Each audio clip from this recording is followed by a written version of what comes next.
Assalamualaikum warahmatullahi wabarakatuh. Sebelumnya, perkenalkan nama saya Kantong Haryanto dengan NIM 210101115 dari kelas Teknik Perminyakan C.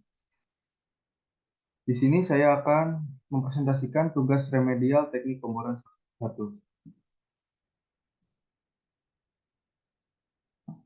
Slide pertama nomor 11, sebutkan 4 fase komponen utama dari lumpur pemboran. Yang pertama ada fase cair, air atau minyak. 70% lumpur pemboran menggunakan air. Istilah oil based mud digunakan bila minyaknya lebih dari 95%. Yang kedua ada reaktif solid, yaitu padatan yang bereaksi dengan air membentuk koloid atau clay. Dalam hal ini, clay air tawar seperti bentonite menghisap air tawar dan membentuk lumpur.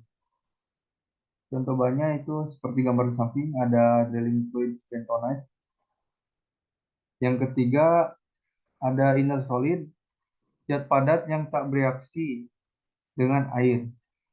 Ini dapat berupa barit atau BaSO4 yang digunakan untuk menaikkan densitas lumpur. Selain itu juga berasal dari formasi-formasi yang dibor dan terbawa lumpur, seperti chert, pasir, atau clay-clay non-swelling, sehingga akan menyebabkan abrasi atau kerusakan pompa.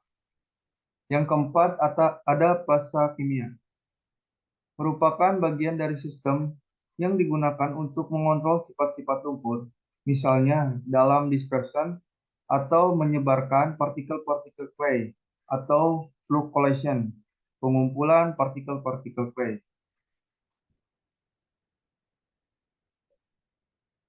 Soal nomor 12,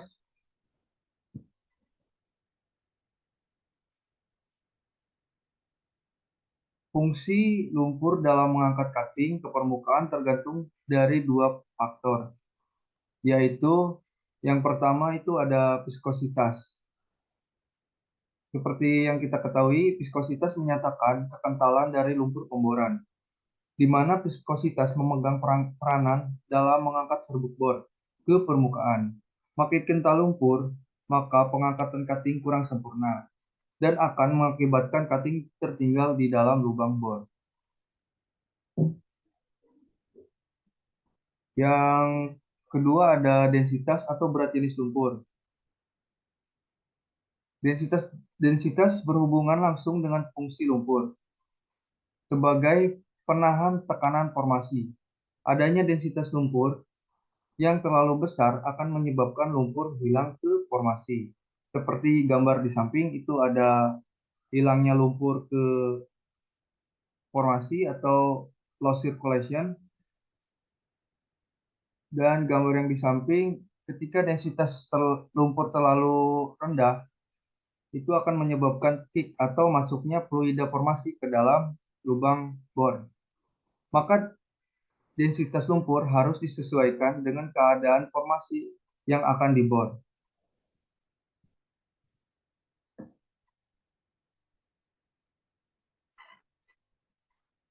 Kelanjutan dari nomor 12, mudcake yang terbentuk dalam lubang bor tidak boleh terlalu tebal.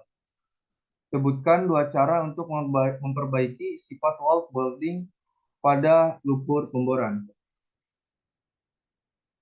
Seperti gambar di samping, sifat colloid drilling mud dengan bentonite. Yang kedua ada memberi zat kimia untuk memperbaiki distribusi zat padat dalam lumpur, misalnya starch, CMC, dan cipan, yang mana mengurangi filter frost dan memperkuat mudcake. Seperti gambar ilustrasi di samping ada mudcake, ada mud filtrate, dan porous and permeability.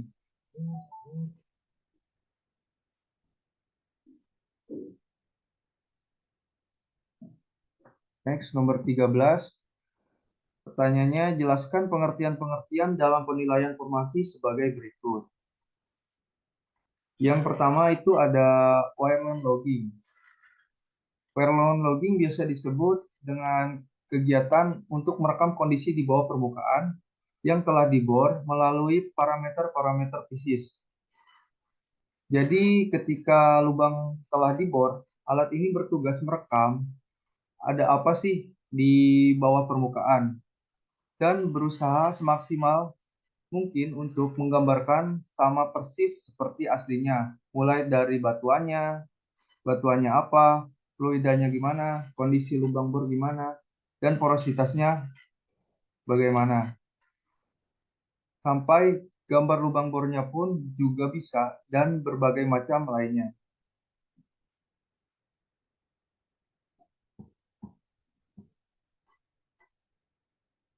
Yang kedua ada mud logging. Yang seperti kita ketahui, mud logging itu mengumpulkan, menganalisa, dan merekam semua informasi dari partikel solid, cairan, dan gas yang terbawa ke permukaan oleh lumpur pemboran pada saat pemboran itu berlangsung. Yang selanjutnya ada coring. Coring itu proses pengambilan sampel atau contoh batuan dari dalam lubang bor, seperti mengetahui formasinya apa dalam bentuk batuan yang diambil sampelnya. Selanjutnya ada open hole logging. Yang seperti kita ketahui, open hole itu zona formasi yang belum dipasang casing. Penilaian formasi open hole logging ini merupakan kegiatan logging yang dilakukan pada sumur atau lubang bor yang belum dilakukan pemasangan casing. Pada umumnya, pada tahap ini semua jenis log dapat dilakukan.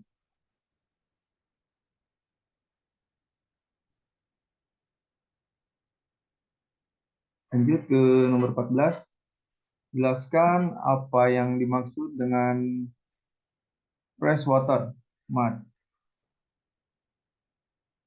Seperti yang diketahui, freshwater mud. Sumber pemboran ini pasalnya air tawar dengan kadar garam rendah atau kurang dari 10.000 ppm. Yang kedua ada calcium mud. Lumpur ini mengandung larutan kalsium atau disengaja. Kalsium bisa ditambah dalam bentuk silicate, lem, atau kapur mati, semen, plester, atau CaSO4, dipasarkan atau CaCl2, tetapi didapat pula karena pemboran semen, anhydrite, dan gypsum. Selanjutnya ada oil based mud. Jenis lumpur yang menggunakan oil atau minyak sebagai bahan utama pencampurannya untuk mengatasi silt problem atau tempung mengembang. Lumpur ini biasanya digunakan untuk pengeboran minyak dan gas. Dan oil based mud itu termasuk jenis lumpur yang lumayan cukup mahal.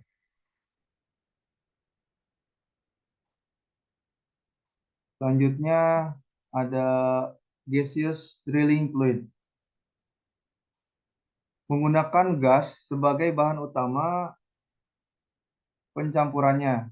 Digunakan untuk pemboran geotermal atau panas bumi, seperti gambar di samping.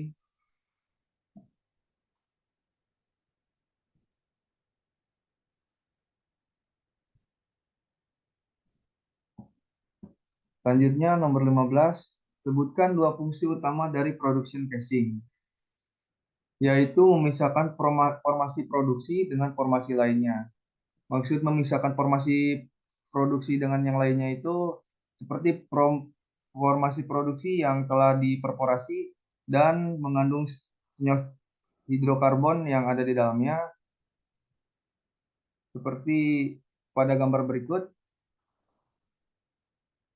Dimasukkan tubing untuk mengambil hidrokarbon yang ada di reservoir tersebut.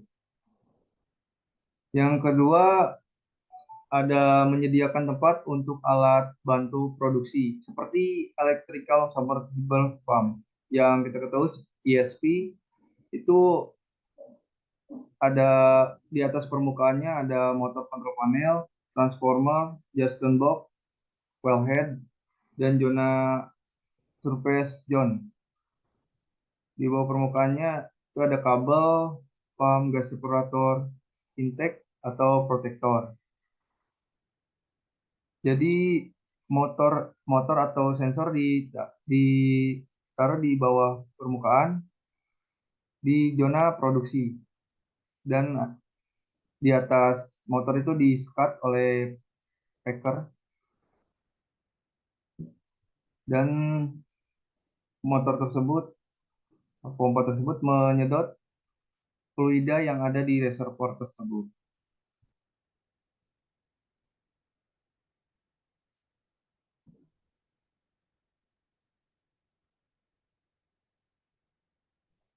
Mungkin cukup sekian presentasi dari saya, kurang lebihnya saya mohon maaf.